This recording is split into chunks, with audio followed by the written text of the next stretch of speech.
If you're in a marriage or a long-term committed relationship that once had sex and no longer has sex, I got to tell you, there's something really wrong in your relationship. And that's what I want to talk to you about today is sexless marriages. Now, I get it. It happens. We get busy, we have kids, we get careers. At the very beginning of a relationship, it's hot and heavy and you're having sex all the time, but then it starts to drop off a little bit, and that's normal. But what's not normal is not having any sex or having sex so infrequently that it feels like you're just living with a roommate. This is a problem that most men face when they come to see me. They're in a relationship, they've been married for a number of years, and the sex just isn't there anymore. She's not interested. Every time he goes to approach her, she rejects him, shuts him down, and he doesn't know what to do. And today I want to talk about some things that you can do that can be helpful to help you reignite the flame in your relationship so that you can have a dynamic, powerful, intimate, connected relationship that your friends are jealous of, your kids want to emulate, and that your marriage and your relationship and your partnership is a profoundly deepening experience. If that's what you want, then I invite you to watch the rest of this video. But before I do that, I want to remind you to please like, subscribe, hit the thumbs up button. Really helps me in the algorithm, and YouTube just loves those things. So just do it right now while you're thinking about it. Boom. There you go. Awesome. Thanks. All right. Now, the first thing I want to say about sex and marriage and relationship is that if you are married, your relationship is a sexual relationship. It's based on sex. Now, a lot of guys will come to me and they'll say, well, that their wives don't think so, that their wives will say something like, well, it's a lot more than just sex. And I agree with that. And yet I also will argue that the foundation of your relationship is sexually based. And if you don't believe me, and if you want to convince her, just go out and have an affair and see how important sex is to the marriage. Sex is the foundation of the marriage because in the marriage relationship, that's the only relationship I have sex in. I have lots of different relationships. I've got a relationship with my neighbor. I've got a relationship with my friends. I've got a relationship with the guy that delivers my mail. But the only relationship in which I have sex is in the container of my marriage. And so marriage is sexual.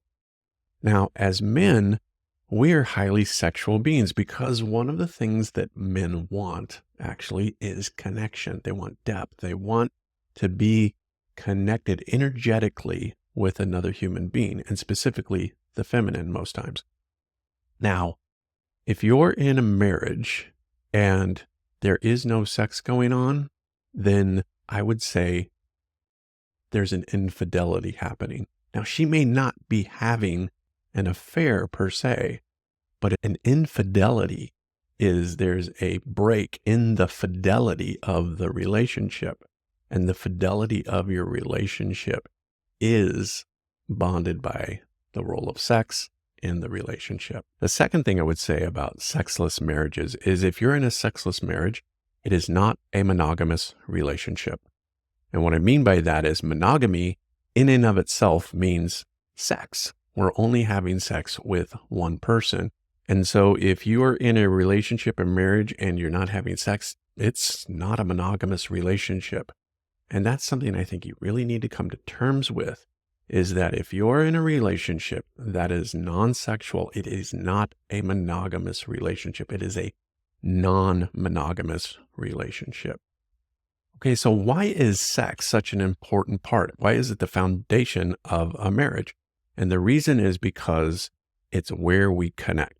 Now, we are physical, emotional, spiritual beings, and I believe the place which we connect on all three of those areas at one time is in the area of sex.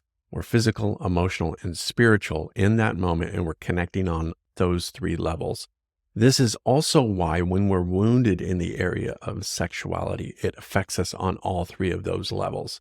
So if you've experienced or your partner's experienced some kind of sexual trauma, some kind of sexual abuse, maybe even a sex crime that's been perpetrated against them, there is a break in the physical, emotional, spiritual psyche of you that needs to be attended to. It needs to be healed. It needs to have some therapy around that, some trauma therapy, these kind of things, needs to have the physical, emotional, and spiritual part of you examined, healed, so that you can go on and be a fully integrated human being.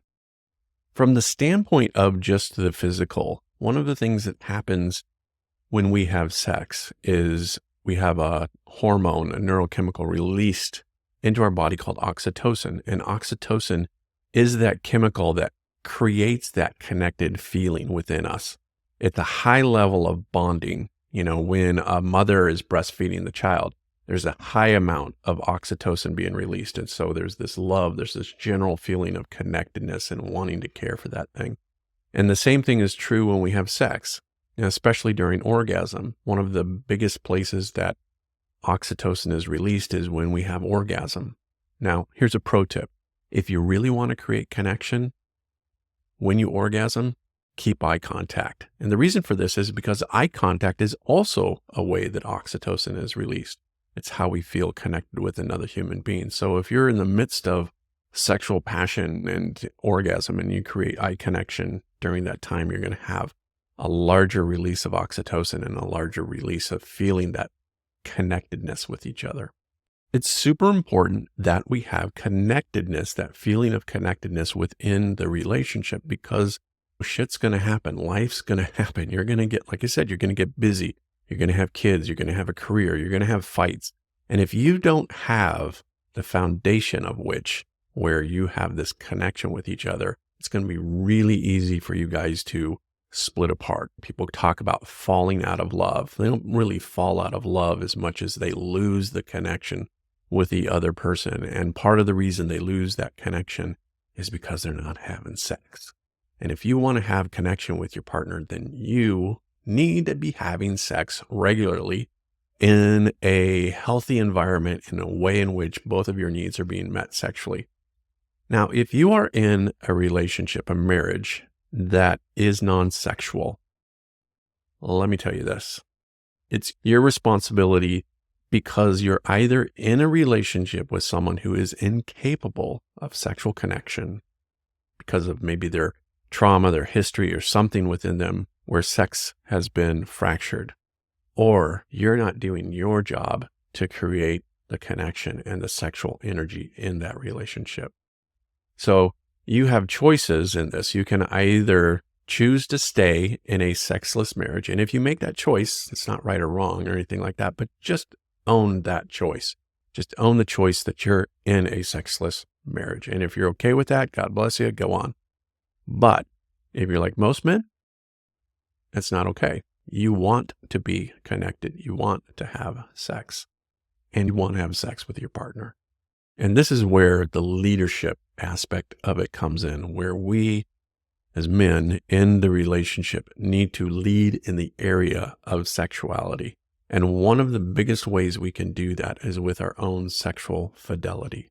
So when you're in a marriage, it is a container in which you keep all of your sexual energy in. If you let it leak outside of that container, she is going to notice, she's going to feel that. So it's important that you keep all of your sexual energy within the container of the marriage. Now, this is a little bit of a chicken and egg situation, in that if you have a container in which you hold your sexual fidelity with your partner, then it's going to be much easier for you to keep that container pristine and in alignment with your values. But if you're not having sex because you're not leading in the relationship, then it's going to be much easier for you to leak outside of that. Things like pornography or flirtations or emotional affairs or straight up affairs. Those things are going to start leaking into your own life because you haven't sealed up this container. So if you're not having sex, part of the reason you need to be having sex is so that it doesn't leak outside of this container. If you're having all of the sex and you're having the kind of sex that you really want and you're really being intimate, and you can talk about your taboos and you can talk about the things that you want and you can talk about sex without feeling shameful, then it's going to be much, much easier to keep the containment of your sexual energy within that container. And this leads me to actually the first step in creating a sexually dynamic relationship is You truly have to get used to talking about sex. When I was married to my first wife years ago, it was a sexless marriage. And the reason it was sexless is because we both had a really difficult time talking about sex. Both of us came from very religious upbringings, and sex wasn't talked about in our home in a healthy way. And most of the sex and the things that we had learned about sex were from our friends on the playground and those kind of things. And as a result of that, sex was just naughty and something that we avoided talking about. In fact, it was embarrassing to talk about it. It was so awkward, in fact, that anytime I would try to use a word like penis or something along those lines, my wife would get so uncomfortable that she would just shut down and not be able to talk about it. And as a result of that, I felt this huge amount of shame about being someone who had sexual desires. And a lot of this was due to, which I didn't understand or know at the time, her own sexual fractures that had happened to her because of her sexual abuse, and she had been raped and been abused. And I didn't know any of that when we first got married. And it wasn't until after we were married that I found out about these things. And they continued to haunt our relationship for almost 20 years.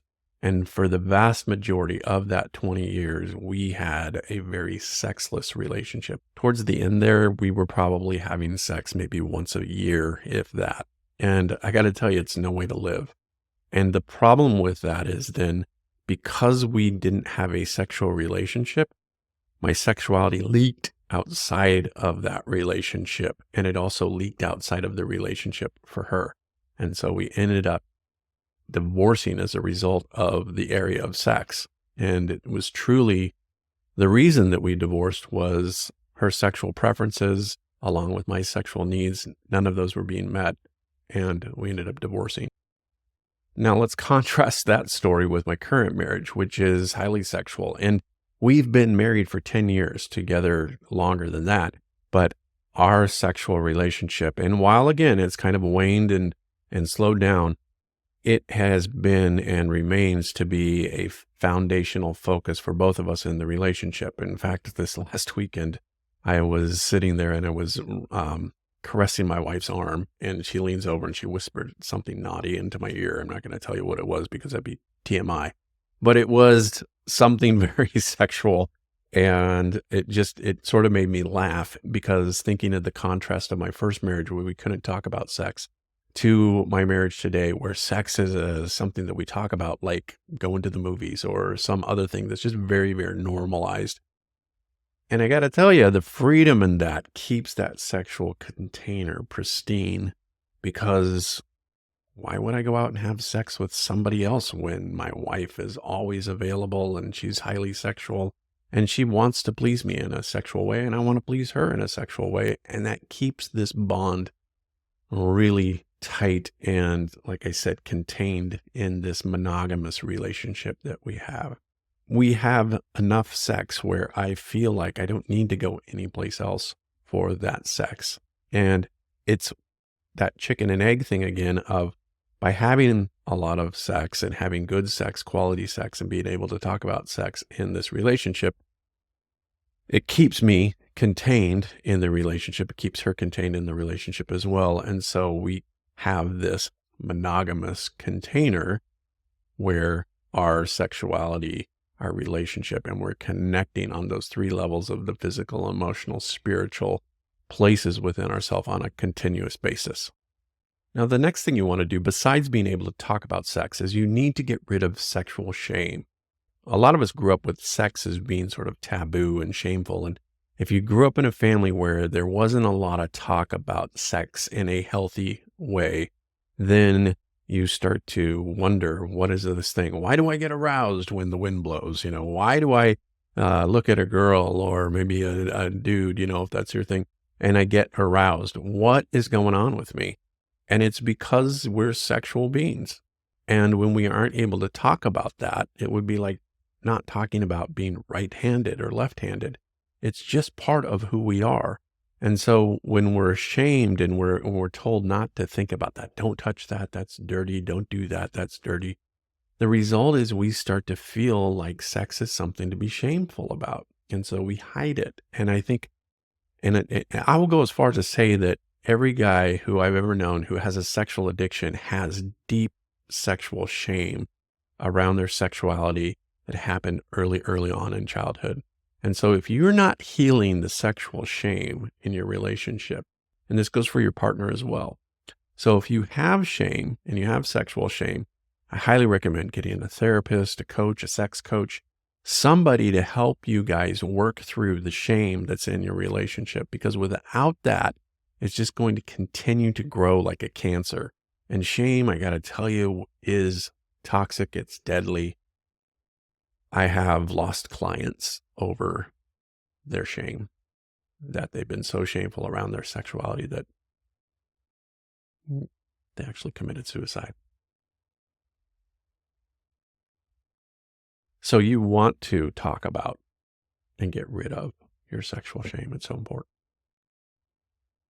The third thing that I want to talk about as far as healing your sexual relationship and having more sex in your marriage is you've got to make sex a priority. Because like I said at the beginning, sex is the foundation of your marriage. And so if it's not a priority, then the foundation is going to start to crack. And if the foundation cracks, well, then everything else goes around it. The foundation of the union of marriage is based on sex. What is a union? It's a coming together. Union actually means sex. So if you're not creating union within your relationship, within your marriage, then the foundation is going to crack. And by making it a priority, in other words, you might have to schedule it sometimes. And people are like, oh my gosh, that's so unromantic. Listen, if something's important to you, you schedule it. If you have something in your life that you want to make a priority, you make time for it. It becomes important. It's a focus thing. And it can also be spontaneous. It doesn't always have to be scheduled. You want to have a balance of that. But I think that by making it a priority in your life and scheduling it, there's nothing wrong with that.